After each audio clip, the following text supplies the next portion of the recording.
ရတယ်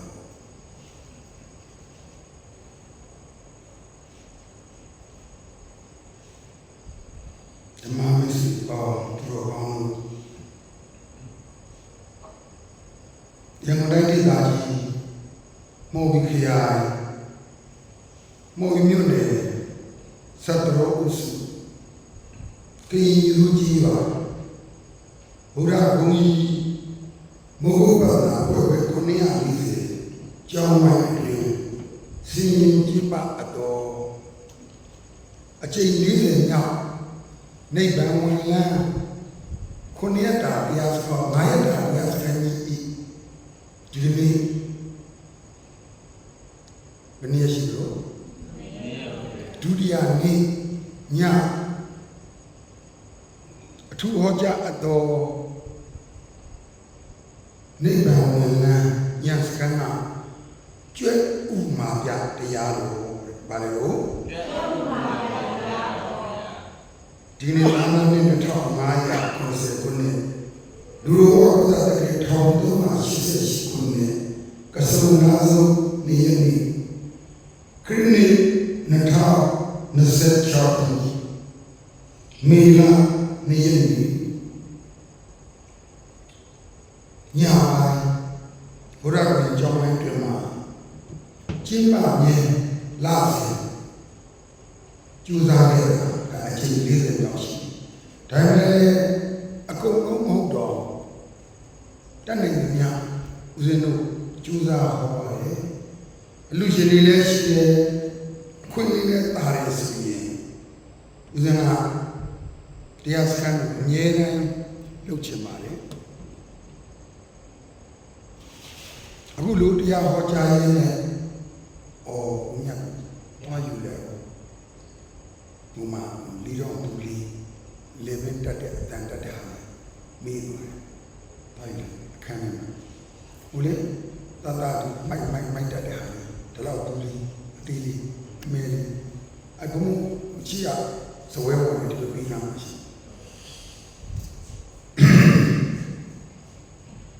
မနေ့က Facebook အတန်လွှင့်ရင်းနဲ့ပြောလိုက်တော့ဘုံဘုရားအတန်လေးပို့ကောင်းအဲ့ဒါလေးရှိတာတက်လိုက်ပါတော့ကို့မှာရှိနေတာအများကြီးပဲနှလုံးတစ်လုံးက9သိန်းအောင်ပြရတယ်မသုံးဖြစ်ဘူးဦးစင်မာလာအဲ့လိုပဲဆိုတော့ဓာရှိပြီးတော့မခုတ်ဘာဖြစ်တန်ကြီးတက်သွားတယ်တုံးသွားတယ်ကို့မှာစာတက်ပြီးတော့တရားအားမထုတ်ရင်ဟောတခြားဖြစ်မှာဆုံးရှုံးမှာဟုတ်တယ်လူဖြစ်ပြီးတော့တရားမသိပဲသိရမယ်ဆိုရင်တော့တန်ရဲ့အခြားတရိစ္ဆာန်တွေသိသလိုခွေးစီဝက်တွေဟုတ်တယ်နော်အနေဆိုရင်ဒီလိုပဲဦးဇင်းတော့ကိုယ်မှရှိတဲ့ပစ္စည်းလေးမညာတမ်းပြောရင်မတုံးဖြစ်ပါဘူးတုံးလဲတုံးပါလေမိလဲမိတယ်အရေးကြီးတာပြည့်စုံအောင်တော့ဦးဇင်းတို့မလုပ်ရတော့လားဒါ YouTube ကိုတင်ဖို့ဒါတော့ Facebook ကမှတိုက်ရိုက်အတန်လွှင့်ပါတယ်ဒီနေ့တရားလေးကဒကာဓမ္မအပေါင်းတို့ကောင်းတို့အကောင်းဆုံးဖြစ်အောင်ရည်ရွယ်ပြီးတော့အာမငယ်ကိုဗါတယ်လို့အာမငယ်ပါမဟုတ်လားဟောပါလားဟောပါဗျာဘုရားတော်ဘုရားညပိုင်းမှာအလုပ်ပြီးဟောပါတယ်အဲ့တော့အလုပ်ပြီးတရားဟောတဲ့အခါမှာအရသာမရှိတရားပွဲဆိုတော့ရည်စရာလေးတွေရဲ့တွေးစရာလေးတွေရဲ့ပျော်စရာလေးတွေရဲ့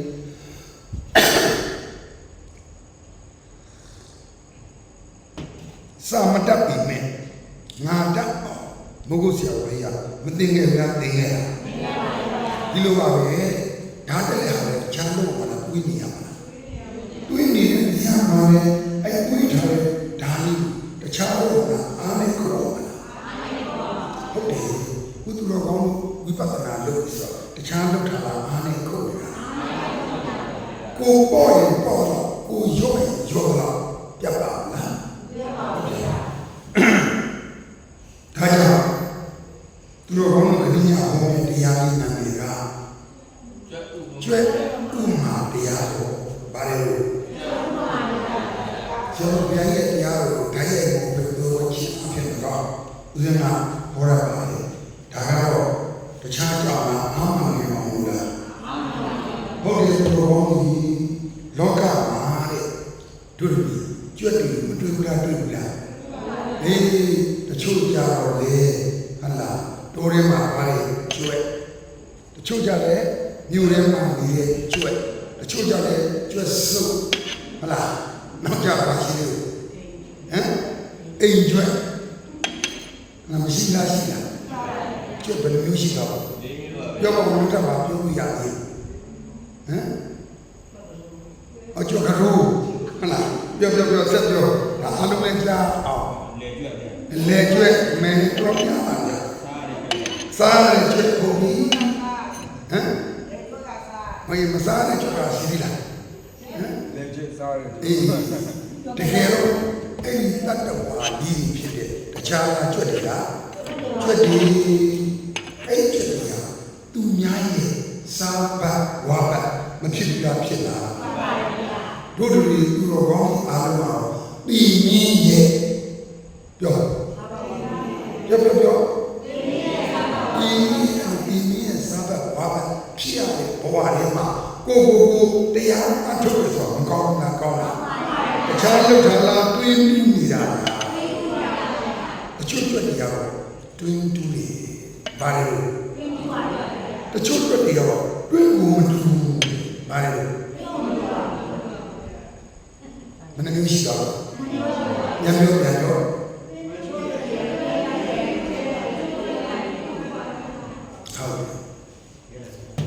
အဲ့တော့တွင်းတူးရဲ့ကျွတ်ရဲ့တွင်းမတူးရဲ့ကျွတ်ရဲ့လို့နှမျိုးရှိလားရှိလားဟုတ်တယ်ခဏတော့အချိန်ကတော့တနားရောကျော်ဘုံနဲ့ဒါလေးကိုဒီတို့ YouTube မှာဟော TikTok မှာကြည့်နေတဲ့ဒကာဒကမတွေအတန်ကောင်းကောင်းလေးပေးခြင်းလို့စမ်းကြည့်တာအစဉ်ပြေရင်ဒကာဒကမတွေပြောပါဦးစင်းတင်ပေးပါမယ်လိုက်မောင်တက်လာပြီဦးစင်းတင်ပေးလိုက်ပြီဆိုတော့အတန်မထွက်ပဲထိမ့်မိထားပါဘုံနဲ့တက်လိုက်ပြီ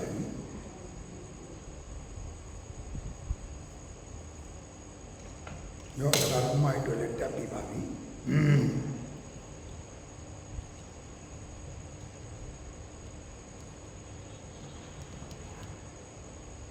ကျေးဇူးပြီးတော့အတန်မထွက်ပါနဲ့နော်ဒီကုန်းကလည်းမတဲ့တက်တာလေပြန်တက်လိုက်အိုးပြီးတော့အာဘီဘောလူကြီးကြောင်းယောဂီပြိတ္တတွေရှိတယ်ပေါ့အာဘီလည်းပေါ့ဆိုတော့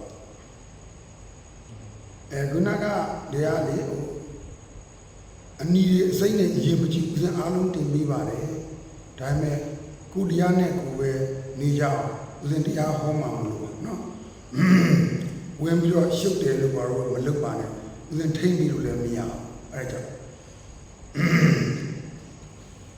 ကောင်းပြီကြွက်ကဘယ်နှမျိုးရှိလဲ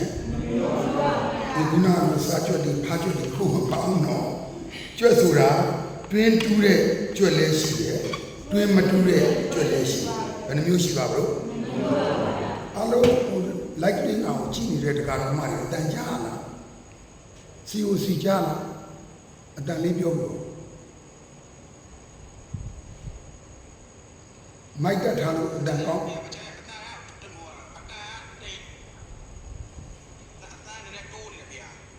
ဒီဘုံဘုံတော့မိုက်တက်လိုက်တာပဲတူးတော့တူးလို့မရတော့ဒီလိုကြီးလည်းဗဇက်ထဲတက်လို့မရအဆင်ပြေလားမပြေရင်ပြန်ပြီးတော့ဖြုတ်လိုက်ရမယ်ဒီကတော့ဘာစင်ပြီလားကောင်းပြီအဲ့တော့ဟုတ်ပြီကျော်ရဘယ်လိုရှိလဲနည်းမျိုးဦးဇင်းကတော့ခေါ်ရေးကြတို့တကားဓမ္မတွေခွနဲ့ကြည့်မယ်ဆိုရောမကိုင်းနဲ့ထောင်းလိုက်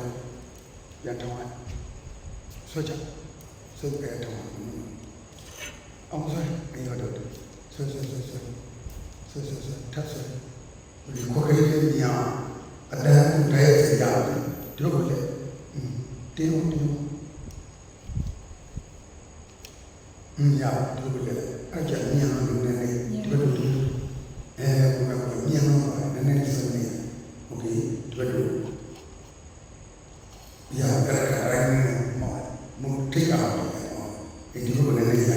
no ya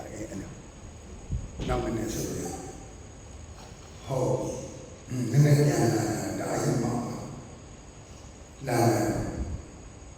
ya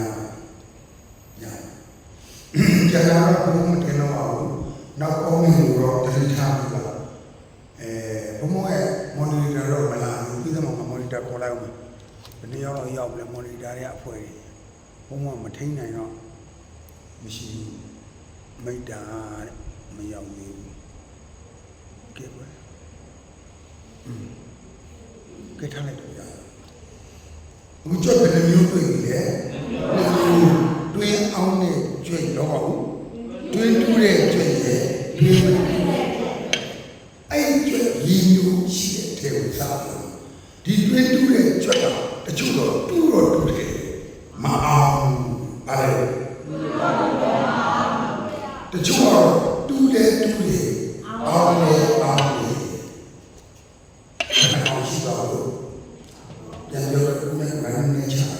အောင်နေချာဒီကိုကလေးကြီးဒီလိုတော့နေချာရှာနေငေါနေအောင်ဆိုတော့ကြက်ကလည်းယူရှိတယ်ဆိုတော့တူတော့တူတယ်မအောင်ဘာလဲလို့တကောင်ကတော့တူလည်းမတူအောင်လည်းမအောင်ဘာလဲလို့မအောင်တာကလည်းနှစ်မျိုးတူတာကလည်းနှစ်မျိုးရပြီနော်ဒီတကောင်ကတော့လေမတူဘူးလေအောင်တယ်ဒီတကောင်ကတော့တူလေတူလေအောင်လေအောင်လေရစီမလဲနဲ့နော်ပြန်ပြောနံပါတ်1ချုပ်တာဘာလဲလို့တူတော့တူလေမအောင်နံပါတ်2ချုပ်တာတော့တူတော့တူလေမအောင်ဘာလို့မတူဘူးဟိုဒါတူလေမအောင်ဒါအောင်လေမတူဘူးဒါကြောင့်တူလေမတူဘူးအောင်လေမအောင်ဒါကြောင့်တူလေအောင်လေတူလေအောင်နှမျိုးဟုတ်တယ်နော်မတူတဲ့ကောင်ကနှမျိုးရပါလားအဲ့ဒါကြီးပါလေဒါကျေးဇူးတော်ရှင်ဘုရားဆောတော်ဘုရားကကြောက်ကလေးဥမာပြဒူယုံတခြားဘာတရားဟောတာဟုတ်တယ်တချို့ကစာပြီးတော့တင်စာရင်တက်ဒါနဲ့တရားအောင်ထုတ်စာသင်တိုင်းထောင်းနေကျောင်းကြီးထောင်းနေတရားတွေသူတို့မကြိုးစားတော့တခြားမှာတူတော့တူတယ်အောင်စာရီမတက်တယ်ဒါပေမဲ့တရားအောင်ထုတ်နောက်ရောက်ကြတော့တူစာတော့တက်တယ်ဘာလဲအားထုတ်တယ်ဒါနောက်ဆုံးစာလည်းတက်တယ်အားထုတ်တယ်ဒါစာတက်တယ်အားမထုတ်ဒီကတော့စာမတက်ဘူးအားထုတ်တယ်ဒါစာလည်းမတက်ဘူးအားလည်းကျုပ်လည်းကောင်းပြီပါဘယ်လိုကောင်းဒီကနေ့တော့တာလေမှာသာမန်ကြီးဆရာတော်ကြီးတမတော်ကြီးမရှိလားရှိတယ်ဘုရားကောင်းကြီးပဲစားတယ်မှာပါတိထဲမှာပါလားတိထဲမှာပါလားသုံးထဲမှာပါလားလေးထဲမှာပါလားလောစာတော့တဲ့ကိုဒါကစာလေးတက်တယ်တရားလေးအားထုတ်ဒါတော့စာတော့တက်တယ်အားထုတ်ဒီမဲ့တို့စုပေါင်းညာစာမတက်ဘူးဒီချောင်းကလာအားထုတ်ဒါပေမဲ့တို့တွေကခန္ဓာအားဓာတ်ပစ္စာတော့မသိအောင်လားသိရအဲ့ဒါတခြားမှာအားထုတ်ဘူးလားတူတော့မတူခဲ့ဘူးစာပြီးမကျွမ်းဘူးဒါပေမဲ့တခြားမှာအားထုတ်ဘူးလားဒီမဲ့တို့အပြင်မှာရှိတယ်အားလည်းမထုတ်ဘူးတရားစာလည်းလိုက်စားဘူးမရှိလားရှိတာတခြားမှာအောင်လည်းမအောင်တူလည်းအဲ့တော့အဲ့ဒီကြွက်ကလေးရေးကောင်မှာသူ့တား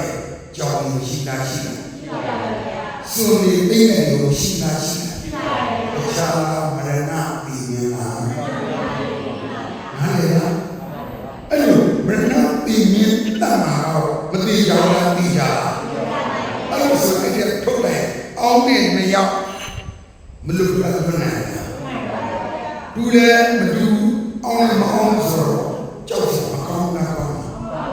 အပီဇုန်းနဲ့မသိလားဒီမှာ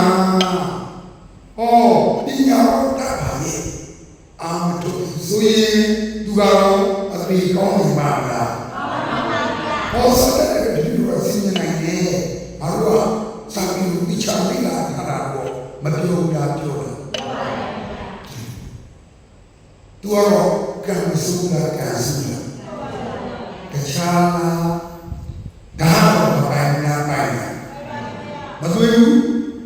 မခုတ်ဘူးဒါပေမဲ့တခြားဒါတော့လည်းတော့ဟုတ်တယ်ဒါပေမဲ့သွေးလည်းမသွေးခုတ်လည်းမခုတ်ဆိုသူကဗရဏတိမျိုးမရှုံးနာရှိမှာဒါကတော့ရှင်းတယ်ဒါလည်းရှိသွေးလည်းမသွေးဘူးတခြားအမီးဆိုတာအချိန်တိုင်းမသိနိုင်ဘူးလားအဲ့ဒါသူ့မှာကတရားအထုတ်တဲ့ဤပညာရှိသေးတာအနေကောင်းလားအနေဆိုတာဟောအနေလည်းဆိုးတယ်အပေလည်းဆိုးတယ်ဒီမှာတော့အနေရောမကောင်းတာကောင်းလားတခြားလားစားတဲ့ပြေးတာလားကျောင်းလိုက်ကြီးတွေမထောင်းလားဘုရားတွေမတည်ဘူးလားဒါနတွေမပြုဘူးလားသီလတွေမလုပ်ဘူးလားတခြားလားစားတဲ့ပြေးတယ်လုံးတော့လုပ်တယ်သူရဲ့ကိုယ့်ကိုယ်ကာကွယ်ဖို့တွင်အောင်ရင်းဆိုတဲ့ဝိပဿနာပညာအသုံးအချသူကတော့ကံဆိုတာဆိုတာဒါရှိမွေးဘူးတန်ကြီးတဲ့ခံမခုတ်ဘူးအဲ့တော့သူကတခြားလားဒါအတုတ်ကြီးလားဒီအဲ့တော့လောကမှာကျတော့သုံးချရမရတော့ဘူးဘာကြောင့်လဲဆိုသူပညာတတ်တာလောကအကျိုးများနေတာဒီစကြော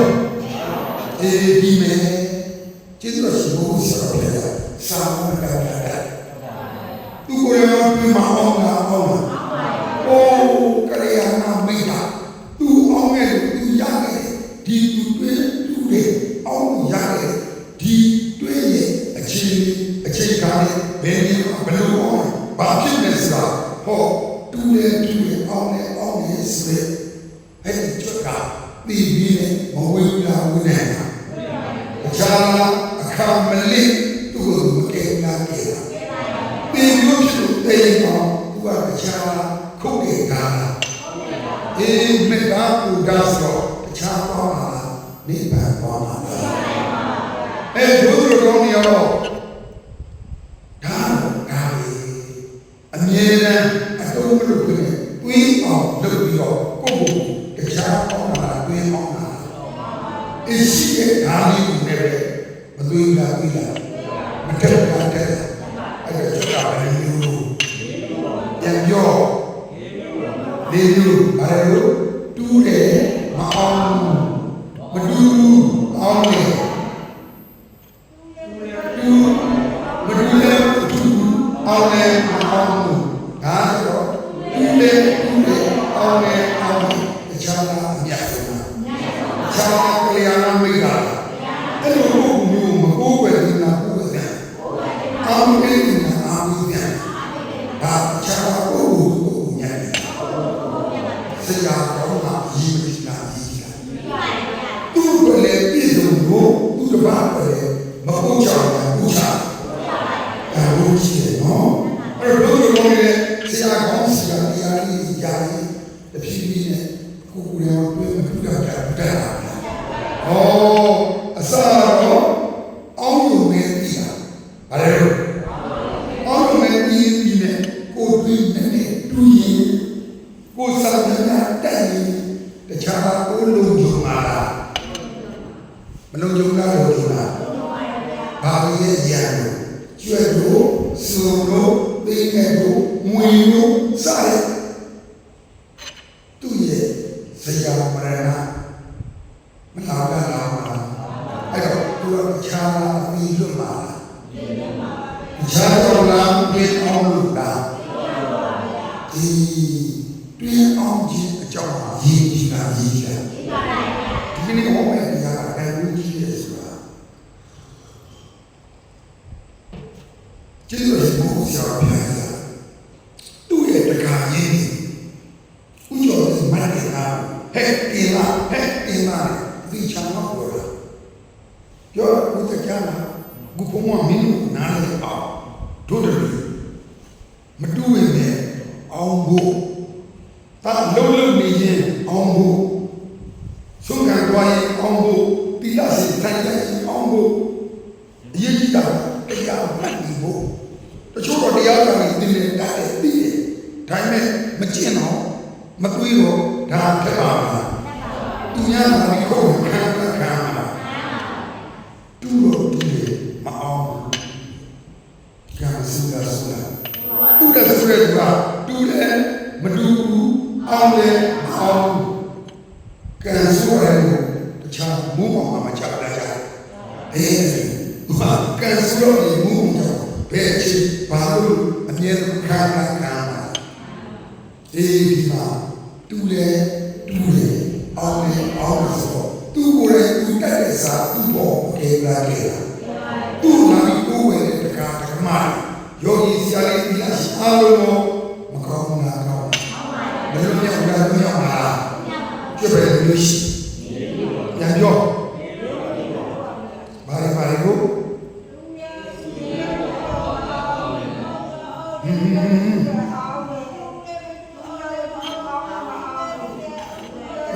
ပြောမိုက်ရတာတူတယ်မတူဘူး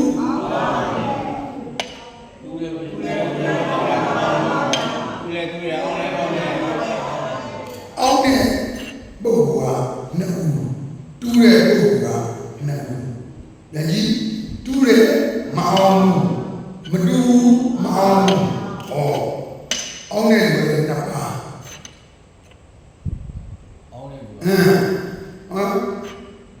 မအောင်နဲ့ကြွက်ကလည်းနှကောင်အောင်နဲ့ကြွက်ကလည်းနှကောင်ဒါနဲ့ဒီကြွက်ကတူတယ်အောင်နဲ့အောင်လူရတော့အများဆုံးပေါ့တခြားကအေယာနာမိတာမဖြစ်မနေဘူးပေါင်းအပ်တဲ့လူဒီမဲ့အားလုံးလူလိုက်တဲ့အကြောင်းစားတဲ့သူ့ကိုယ်တိုင်မအောင်ဆိုရင်ဟောတာဟောနေတဲ့တရားတော်မှာစာရင်းတက်တာဟောတာသူမအောင်နဲ့ထားရင်သူ့ရဲ့ဒုက္ခမှာအမြဲတမ်းပြင်းပြင်းလာလာကောင်းသူတော်ကောင်းကြီးဒါမြတ်စွာဘုရားရှင်လက်ထက်မှာအရေးကြီးတဲ့သဘောတရားတို့သူတော်ကောင်းကြီးနားလေကိုဘုရားကကျွတ်ဘယ်လိုနဲ့ပြတယ်ဒါကြောင့်ဒီနေ့ဟောမယ့်တရားတော်ရဲ့ကောင်းစဉ်ကဘာမှမပြလို့ဘယ်လိုဟောခဲ့ရလို့ဘယ်လိုရောက်လို့အောင်းနေဆိုတော့ခြားနိဗ္ဗာန်လို့တာခြားလို့ညာလို့တာဘုရားရောက်တဲ့ညာခြားနိဗ္ဗာန်လားဘုရားတရားဟောလို့တရားဝဲလို့နမောတတာအုပ်ကြီးနဲ့စားရကြရအောင်ဘယ်လိုလဲကိုအာဟာကိုအမအန်ဘုရား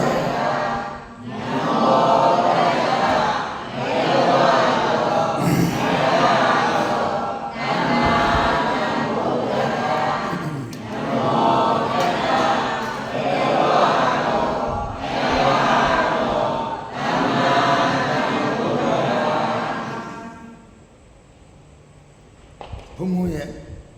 အဖွဲ့ရှိလားလာမကြည့်ကြလူထိမ့်မဲ့လူတွေရှိလား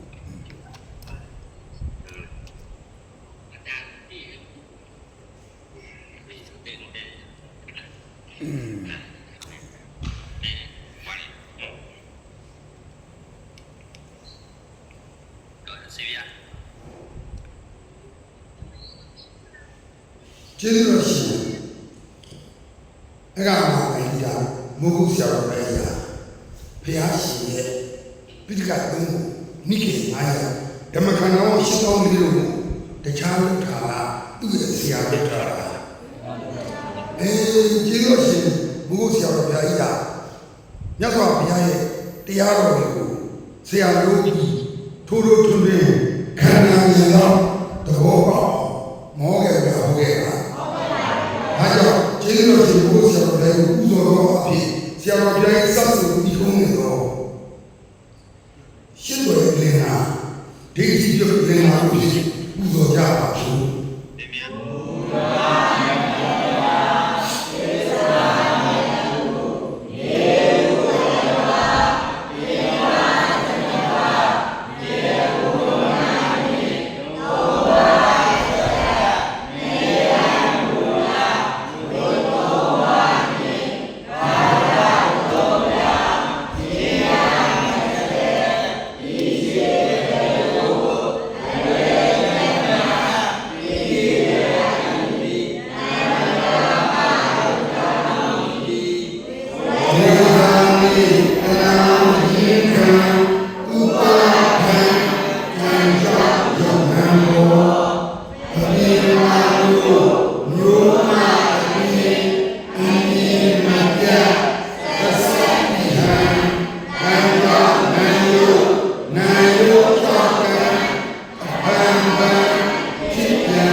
ဘယ်ကိုရောက်ဖို့နေနိုင်ရောက်ဖို့ဘာနဲ့လုပ်မှာလဲ ဟုတ်တယ်အေးသူတော်ကောင်းပြောချင်တူတယ်အောင်လဲရှင်သာရိပုတ္တရာနဲ့မတူခဲ့ပေမဲ့အောင်ဖြစ်သွားတဲ့ရှင်စုံနာ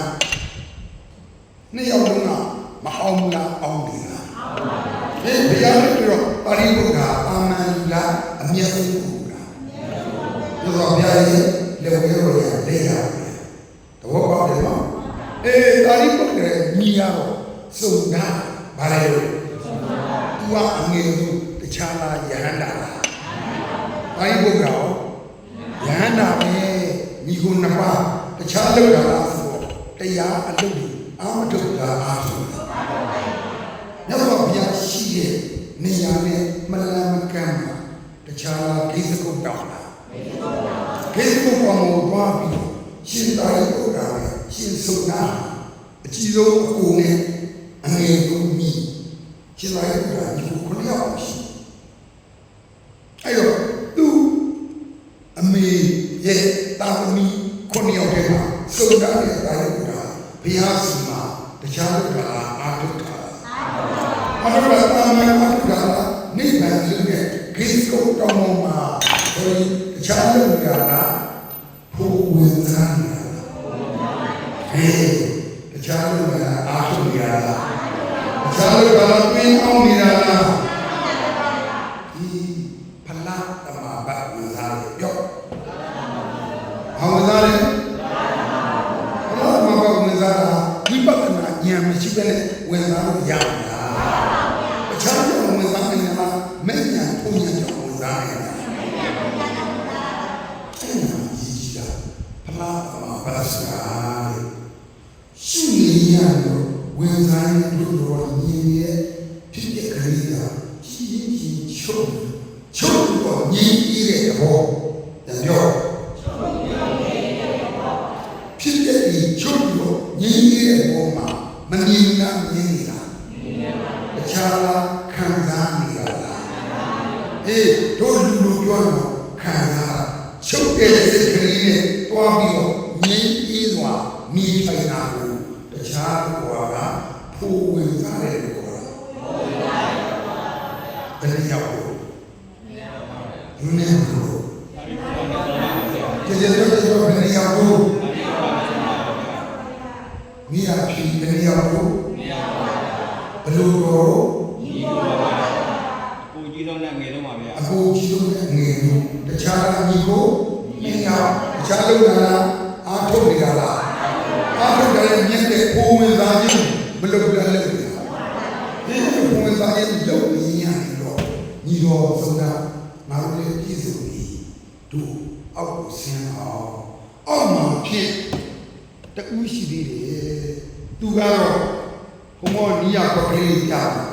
ရှင်စန္ဒာဘာလို့ရှင်စန္ဒာအဲ့ဒီကုနာခေတ္တကိုတောင်ကြီးကြီးနဲ့မဝေးတဲ့နေရာမှာရှင်စန္ဒာဆိုတဲ့ရဟန်းရှိတယ်တောင်ဝါလို့စီးဝင်ရအောင်ဒီမှာရတော့ဆိုနာပြောတာအခြားတိုင်းဥဒ္ဒါတခြားဖြစ်ရလားဆိုနာဆန်ရှင်ဆန္ဒာဆန္ဒာမရောက်တော့ဘုရားဆန္ဒဝါဒကဆန္ဒာမိမိရဲ့အောင်စံဖို့ဟောဒီလိုရောက်တဲ့ခါရန်အဖြစ်နဲ့တော့တို့မိမိရဲ့အောင်စံဆန္ဒာတော့ဘုရားပြိဋိဘံပြုပြီးမှတခြားဖြစ်တာလားရဟန္တာဖြစ်ရတာတတော်ရှိကြောမှာဖြစ်ဒါပေမဲ့ဘုရားနဲ့ဒီတောင်းထုတ်တာတော့ခဲ့တာဘုရားကလိုက်တယ်ခဲ့တာဘုရားကိုတာမန်လိုက်ပို့ခဲ့တယ်ဘူးလားဒီဆန္ဒအလို့ဘူးတဲ့တောင်းကြီးမှာကိစ္စတောင်းကြီးနာတေးကြောင်းစီးရဲ့ပြင်ပန်းသွားတယ်ဝေဒနာခံစားရတယ်ဘာလို့ဝေဒနာခံစားရတဲ့အချိန်မှာကောင်းတော့လူနဲ့လူစင်တာရှင်သာရိပုတ္တရာနဲ့ရှင်စုံနာစင်လာတော့ငါရှင်ဆန္ဒကျန်ခံပါလို့မာပါသာပြောတခြားကျမ်းမာရေးတို့ဝင်ပြီးတာကျေးဇူးကြီးတော့ ဆရာတော်ဘုရားပါဠိပုဒ်တာရှင်ဗျာတပည့်တော်ကောင်းကြီးကိုကျိုးနဲ့စီးထားတယ်တင်းကြပ်ပြီးပူလောင်ပါလေမခံကားတာခံကားဘာလို့ကောင်းကြီးကျိုးနဲ့စီးတင်းကြပ်ခံကားပါဠိတော်ကစလုံးလေးနော်မဟုတ်ဆရာတော်ကအတန်လေးထည့်ရှင်းပြဝါပဲခင်းပါလေဒါနဲ့ဘုရားလို့ခံစားရပါလေဗျာနည်းနည်းသာပြင်းပြင်းထန်ထန်ကောင်းရဲ့ကြက်ဝမ်းပိုက်ထဲမှာနားထုတ်လို့တပည့်တော်ကိုလူနှစ်ယောက်ကလက်နဲ့ခြေဆွဲပြီးတော့မိရဲ့ခင်မလို့ဒီကိုယ်လုံးနဲ့ဗါတယ်ပူလောင်ပြီးပါဗျာမပြောတာပြောတာအဲ့ဒါဒါလေးပုဒ်ရာကနိုင်စံတာဒါတော့ယောဂပြင်းနေတာကိုမြင်ဟုတ်ပါလေတပည့်တော်ဖြစ်ဒီခန္ဓာကိုယ်ရဲ့မလိုချင်တော့ပါဘူး။ဘာလို့ဒီခန္ဓာကိုယ်ကိုမလိုချင်တော့ဘူးတဲ့။တောင်းမဆင်းလာတယ်။ကိစ္စကိုတောင်းမဆင်းလာတယ်။ဘုရားကိုရှင်ပါဠိပေါ်လာတယ်ရှင်ဆိုတာဘာလို့လာလဲ။သူတောင်းရာကပါလာ။ပြောတခြားဖလားတမပါစံတန်းလာတခြားဘုရားရဟန်းနာကိုယ်မှာသူမြည်တယ်လို့ရှင်ဆုံးရှင်ဆန္ဒတော့ခေါင်းရလေကျိုးနဲ့ပြီးကြပြီးတော့ပြတ်ထွက်လို့ခံရပိုက်ထဲမှာလေဒါနဲ့မွေးလို့ခံရတကူလုံးလာလေမလားဘူးရကမိခင်တော့လောင်လာပါဗျာဤကွာအဲ့တော့ဆိုတပည့်တော်ခန္ဓာကြီးမလူချင်းတော့ပါဘူးဘာလဲချာစကားပြောတာယဟန်နာစကားပြောတာဒီလိုက်ရှင်သာရိပုတ္တရာဒီလိုက်ခန္ဓာကိုယ်ကိုလိုချင်ဘူးလို့ပြောနေသူဟာသူ့ကိုယ်သူတခြားဖြစ်နေတာဒီမာနဖြစ်နေတာသူ့ကိုယဟန်နာကိုထင်တာအဲ့တော့ရှင်သာရိကျောင်းကိုသွားခဲ့တဲ့နှစ်ခုဟာအကြောင်းနဲ့ကသူ့ရဲ့အကျိုးရှိတာသူတို့ကတော်တော်ပါပြီကွာဆိုဖလားမှာပါတာဒီတော့မထမ်းထားလေအခုတခြားပြီးမှာတရားပြီးမှာဒါပေမဲ့သူ့ကိုသူရဟန်းနာကိုထင်တာရှင်တာရိပုတ္တရာရှင်ကတော့ဤဝါဟုတ်တာဟောခန္ဓာကိုယ်ကြီးမလို့ချင်တာတခြားတတ်တော်လာတယ်လားတတ်တော်ပါပါဗျာဒါပေမဲ့တတ်တော်လည်းမလို့ချင်ပေမဲ့သူကမလူချင်တာကပညာနဲ့မလူချင်တာကဒေါသနဲ့မလူချင်တာမခံရလို့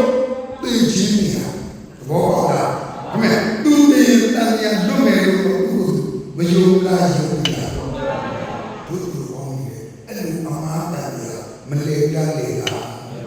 တွင်းတော့တူးတယ်မအောင်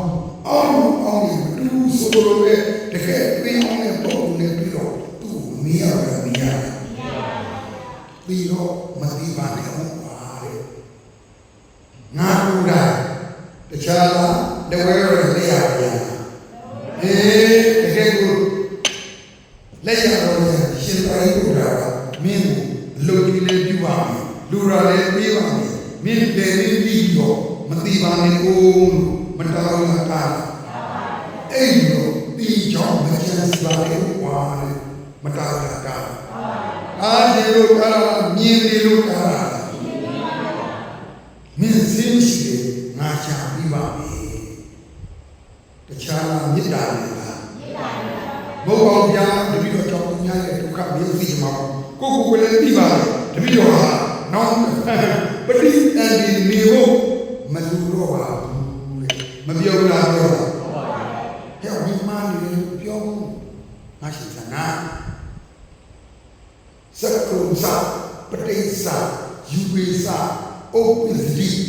စက္ကုဉာဏံယောစက္ကုဇာပဋိစ္စယူဝေစဥပ္ပဇ္ဇိစက္ကုဉာဏံနမကြီးစက္ကုဇာပ ပတိစာ လူပိစာ ယူဝေစာသက္ကုဝိညာဏချမ်းသာမျက်လုံးရဲ့အစင်းရဲ့တိုက်တော့မြင်သိလေးပေါ်ပါလေမျက်လုံးကိုမြင်တာမြင်ပါလေဗျာတဲ့ဖြစ်ပြီးတော့ပြတ်ထောင်လေတပည့်တော်သိပါလေဗျာတဲ့ဒါကြောင့်တပည့်တော်ကသိရဲနေတာပါဒီစက်တော့ဆရာကြီးအားလုံးအဲ့တော့ပရိသေကမြင်ပုံလေးကိုပြောပါဦးကွာလို့မရဒီစက်ကိုလည်းမှာလေတပည့်တော်မပါဘူးဗျာဟောဒီယူဝေစာရုပ်ထဲမှာတပည့်တော်မပါဘူးသူတို့ဖြစ်ပြီးတော့ပြတ်ထားမမြင်နိုင်မြင်တဲ့စိတ်ကလေးကလည်းဖြစ်ပြီးတော့အိုးကောင်းလိုက်တာဘောရတာကြာသူတို့ကောင်းတော့တိတ်ကြီးကြီးအဲ့လိုမလုပ်တတ်လို့လားအခုလုပ်နေတဲ့တရားကိုဘုရားပြောတော့ရှင်စံနာကပြောတယ်ဒါနဲ့သူ့ကိုယ်ကိုသူတို့တခြားလားအထင်ကြီးနေရလားမရှိတော့နာမင်းစင်းလေးနဲ့မြင်နေစီရုပ်ကလေးတွေ့တယ်ဒီစကားဟာမင်းမြင်ပြီးပြက်ပြီးစင်းငါပြီးပြပြီဧကမမဧကောဟာသမီဧကောမီအတ္တညပြောဧကမမဧကောဟာသမီဧကောမီအတ္တဘယ်နှပါလို့အဲ့လိုမြင်ရတာမြင်တဲ့ထဲမှာလည်းငါမပါဘူးဒီထဲမှာလည်းငါမပါဘူးဒီမြင်နေတဲ့အရာတွေအလုံးငါကိုငါဥစ္စာပြောငါကိုငါဥစ္စာဘောဘူးလို့မင်းမြင်လားပြောလားတော့မမြင်လားမြင်နေတယ်ငါကိုယ်စားတခြားတရားမျက်လုံးလေးပေါ်မှာငါဟာဆိုတာတခြားမာနတခြား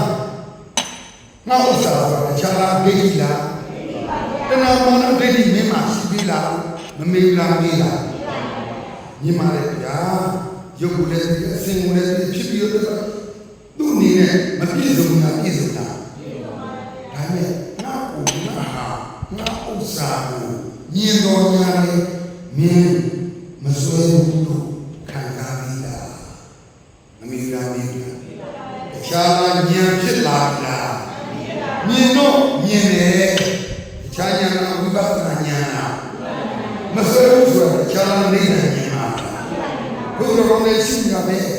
ဟုတ်တယ်မဖြစ်တဲ့ဖြစ်တဲ့မှုပြစုံရှိတာပဲယုံနေဖြစ်ရဲ့အကောင်ကသမုတ်စွဲတာပဲ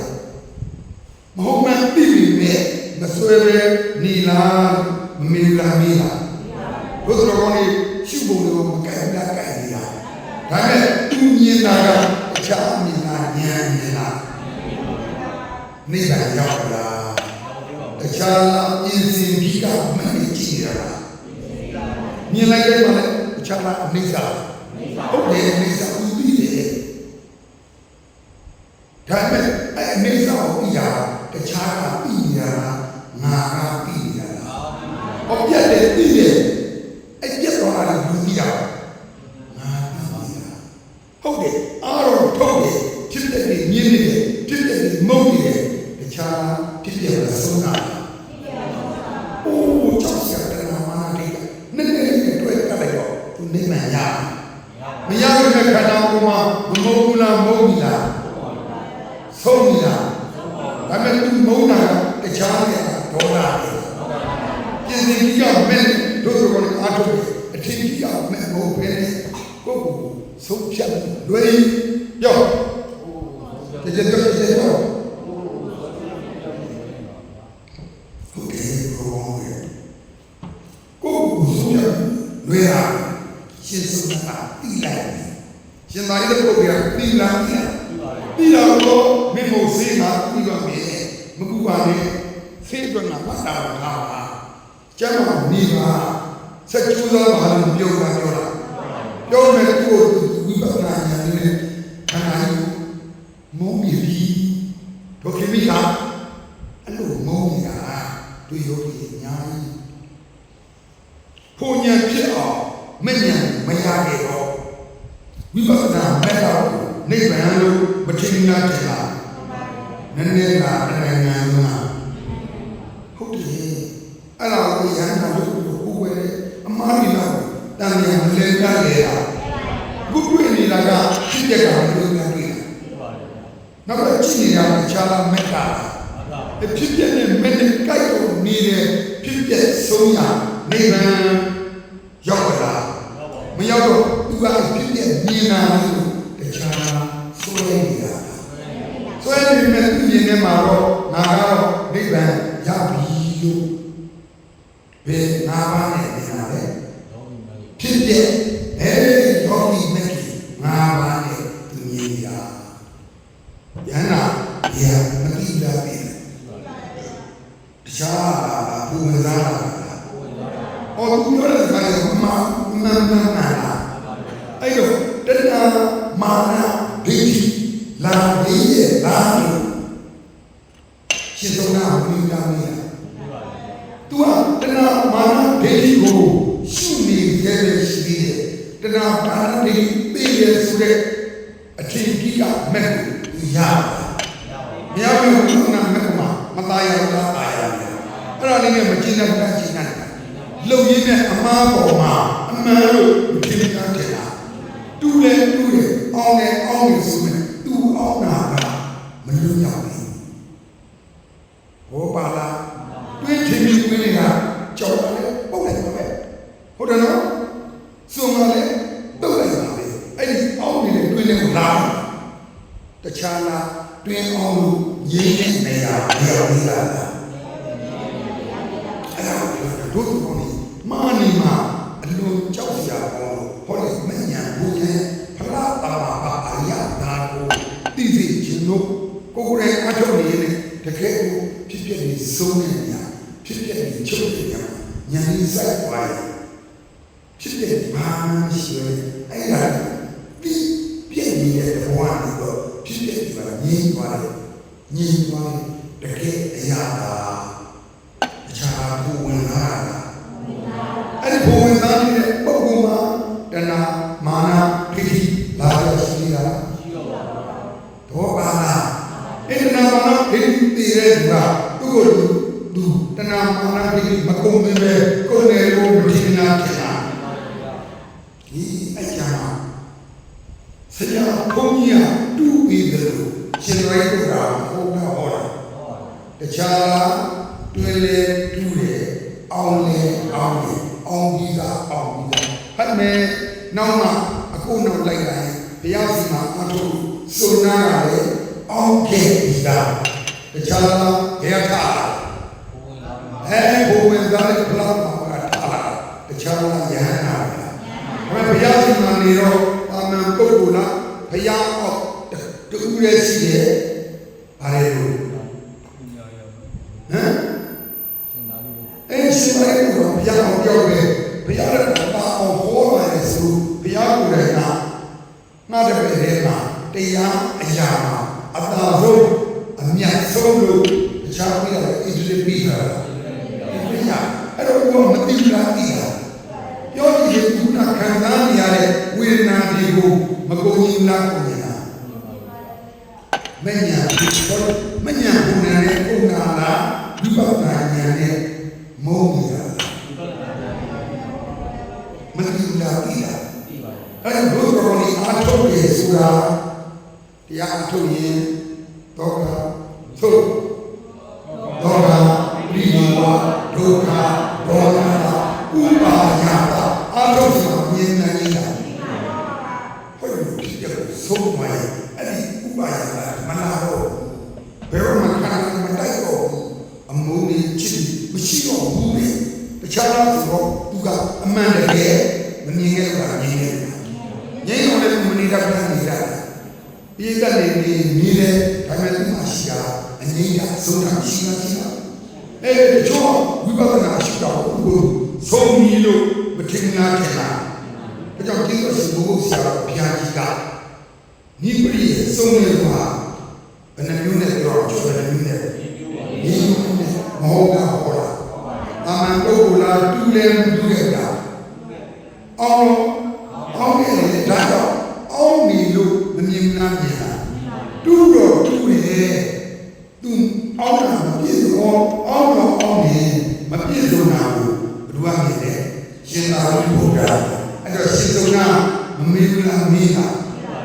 အဲ့လိုကိုယ်နာကြီးပြောက်တာလေသတိဝိစာပဋိစ္စသကုဝိညာဏ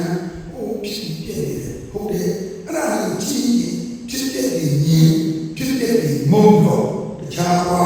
ဆုံးရမှာဘုရားဟောတာကိုအဲ့တော့ဘုရားဘုရားအောင်ရှင်ရိပုတ္တရာဘုရားပြနေတယ်ရှင်ခန္ဓာသနာချာလာအနာရောနေစနေကြတာနေစနေတဲ့အနာရောသူတကယ်သာရှုလို့ဆုံးရင်သူအဲ့ဒီရောဂါဝင်တာသူဒီစပါဘူးလားဖြစ်တဲ့ကိုမြင်တယ်ဖြစ်တဲ့ကိုမုန်းတယ်မဆုံးနာဆုံးမှာဆုံးရင်သူအဲ့ဒီဝင်တာမှာခံရအောင်မှာတဏမာနဒိဋ္ဌိနဲ့ပတ်သက်အကြောင်းရှိလားအိုးကြည်နေကိုယ်ကပြောက်တာ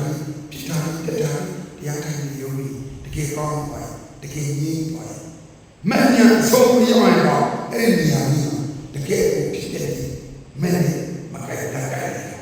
ကြိုက်တဲ့ဘာသာညာပြည့်စုံတာကျားတော်မှာမဉ္ဇဉ်ဝင်တော့မှာအဲ့ဒါကိုမလို့တော့လို့ပါအဲ့လိုဒီအောင်အမထုတ်ပဲလေမုန်းနေစတဲ့နေရာမှာတို့သူကောင်းအမောမမလာမလာအချမ်းမာဖြစ်တဲ့ကောင်းကောင်းမကြည့်ရတာ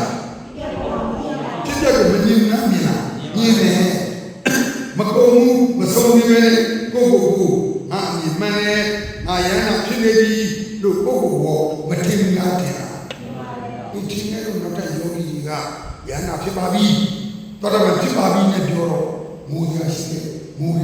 ရည်ရရှိတယ်ရည်တယ်လောကထဲမှာမယုံနေတာယုံနေတယ်နဂါးဦးတယ်နတ်ဦးတယ်မလွယ်ကြလွယ်ပါတခြားဖြစ်တဲ့သုံးတာတကယ်မမြင်သေးဘူးပြောအဲ့တော့ဖြစ်တဲ့ဆုံးရင်တခြားဖြစ်တာတော့တာဖြစ်မှာတော်တော်ဖြစ်ရင်တို့သူတော်ကောင်းတွေပြောကြည့်ဘာတွေပြောလဲဒေတိဝိသိကိတာသီလဝရပရမတ္တပြောဟုတ်တယ်ဝိပဿနာရှိနေပြီမှာဒေတိနဲ့ဝိသိကိတာဘယ်တော့ပါပြီလို့မပြောလို့လားပြောတာဟုတ်တယ်တကယ်ဒေတိပြုတ်ရင်ဝိသိကိတာလားမလားဘူးဆိုရင်ဘုရားကမာရီကိုပဲမဟုတ်တဲ့သီလကိုဟုတ်တယ်လို့ထင်တယ်မကိုယ်ဝေဒနာကိုယ်မလူတဲ့နာရီလူနဲ့ဟိုနဂါဦးကြီးဘာဦးကြီး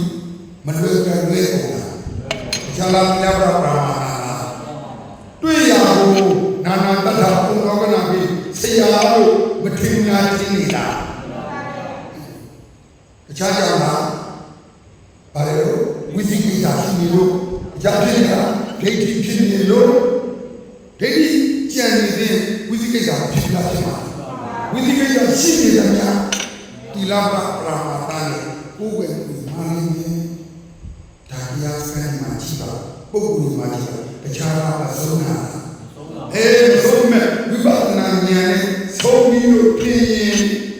ကိုယ်ကိုအမုန်းစကားအလွယ်စကားမပြောတာပြော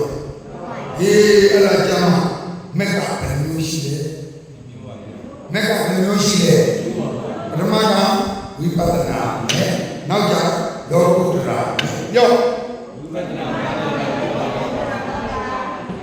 အဲ့ဒီဝိပဿနာမဲ့ကိုအထင်ကြီးကိုဝင်မြင့်ပိုင်းလောကုတ္တရာနဲ့ရောက်ပါဦးလားအထင်ပြောအထင်ကြီးတယ်ဘဝင်မြင့်ဘယ်လိုအားရှင်သန္တာကငါမြင်တယ်အဖြစ်ဘူးလားဖြစ်တယ်ငါသိတယ်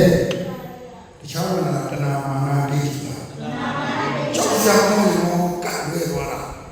အဲ့ဒါနဲ့သိတယ်ဆိုရင်သူအသိကောင်းပါမလားဒါကိုမမြင်လားမြင်လားအဲ့တော့မက်ခင်နာပါ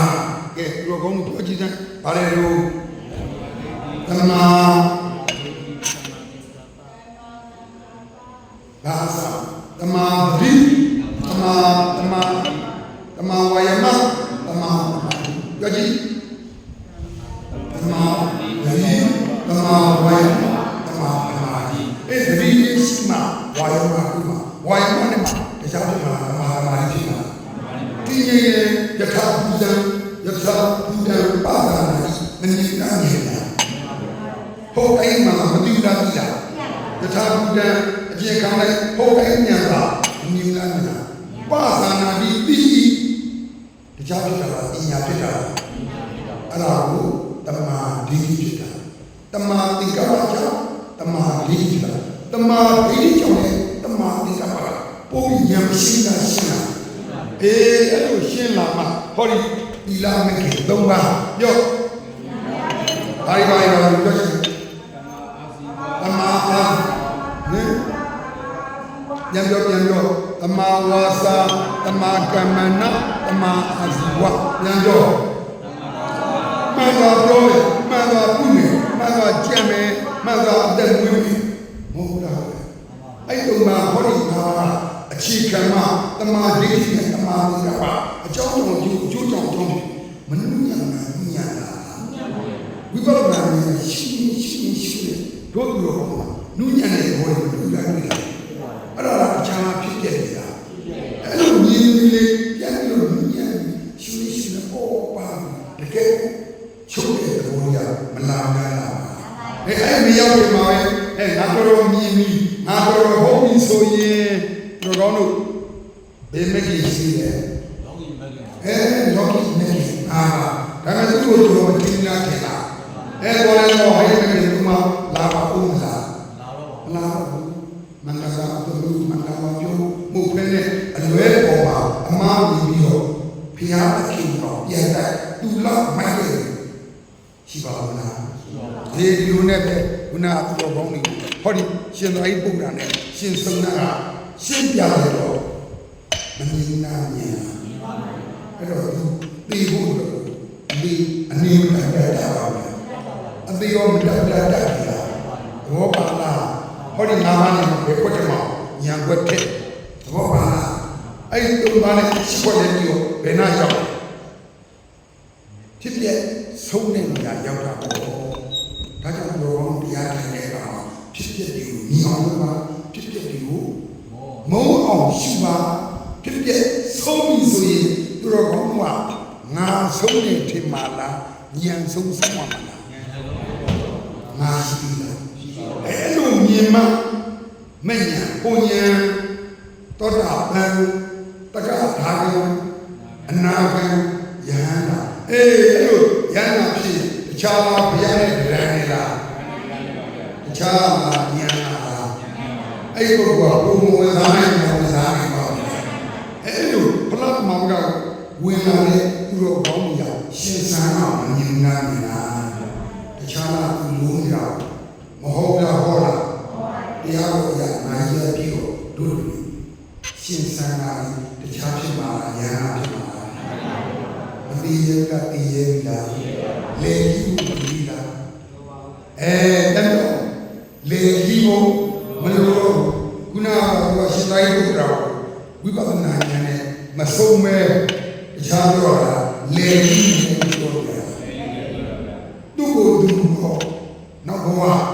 မကြံတော့ဘူးမထင်နာတယ်မကြံဘူးလို့တခြားထင်းနေတာလားတခြားဥပါဒနာ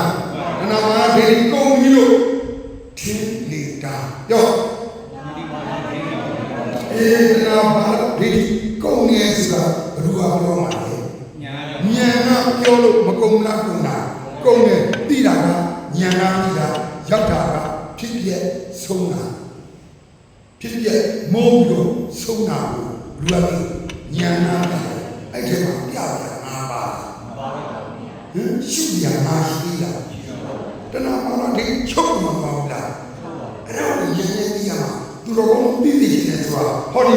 ဖိုးဝင်သားတယ်ဆိုပဲတောတပံဖြစ်ဖို့မထင်ရှားတာထင်ရှားတာအဲ့ထင်ရှားတယ်လို့ထင်နေသေးရင်တခြားလားထင်ရတာဒီကမရောက်ဘူးဗျာသူတော်ကောင်းအလုံးနားနေမလား မုန်းတို့ဖြစ်တော့ညင်းနေပါပြီအဲ့လိုဆိုဘာညာတော့လောကီညာနဲ့ရှိတယ်အဲ့ဒီအဆုံးကိုမရပဲဆုံးတယ်လို့ပြင်းရင်အဲ့လိုလောကီညာပြောပြဖို့မလိုအောင်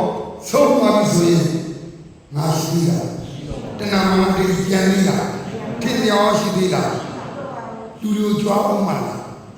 ငါတော့တော့အော်အောင်မလားငါတော့အော်အောင်မလားငါနာအော်အောင်မလားတခြားလားပြောတော့ညာငါပြောနေရတာသူအာရုံပြုနေတခြားလားနေတယ်မလားအဲ့ဒီအဲ့ဒါကနေကတော့ဝဲအာရုံပြုတယ်ချမ်းသာနေတယ်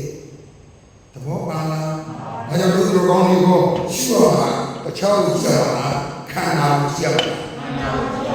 ဖြစ်တဲ့ကပါဟုတ်ကဲ့ဘုရားတော်မှာဖြစ်နေတဲ့သဘောတခြားနဲ့ညာနဲ့ညာလားဘယ်တော့ဟောတာရှင်သာရိပုတ္တရာဟောလားဟောလားရှင်သာရိပုတ္တရာဘုရားပဲဟောဘုရားတပည့်တွားတာတခြားနဲ့ဒီနမလူနေလို့ဘုရားထားတာဘုရားအမှန်ကထားလာတာတခြားအမြင့်လုံးညာရှိလားရှိလားဖြစ်ပြကပါလဲစားရှိတဲ့ညာကသူလည်းလိုပဲတော်ရင်ဘုရားကဟောတဲ့မြင်လားမြင်ပါဖြစ်ပြကပါလဲစားပြီးတဲ့ညာကတည်သွားတာအဲ့လေပြီးချင်နေဆိုတဲ့ဒေါသတဏှာလောဘမာနတဏှာမာနဒိဋ္ဌိရှိသေးလားဖြစ်ပြမဆုံးလားဆုံးလားတဲ့တော်ကြီးကိုဖြစ်ပြကပြီးတဲ့ညာဒီလာကနောက်ထပ်အော်မေတ္တာမစ္စနဲ့ဒီရောစားနှစ်ပါးပဲအာယုပြုဖို့တခြားဖြစ်တာလားနိဗ္ဗာန်ရတာခဏပြတယ်ကြွတယ်မျိုးလေးမျိုးလိုသူ့ကောင်းတူရဲ့ပုဂ္ဂိုလ်ရဲ့စကားနားထောင်ပါလို့အောင်ပြအောင်အောင်ရတာမန်လားဝိပဿနာဉာဏ်ကတရားလောကဉာဏ်ပြောဘယ်လိုရောက်တော့နိဗ္ဗာန်ရောက်ကျူးစားကြပါလို့ဆန္ဒပြုရင်တာဓုသုံးကြီးကိုတော်ကြပါဘူး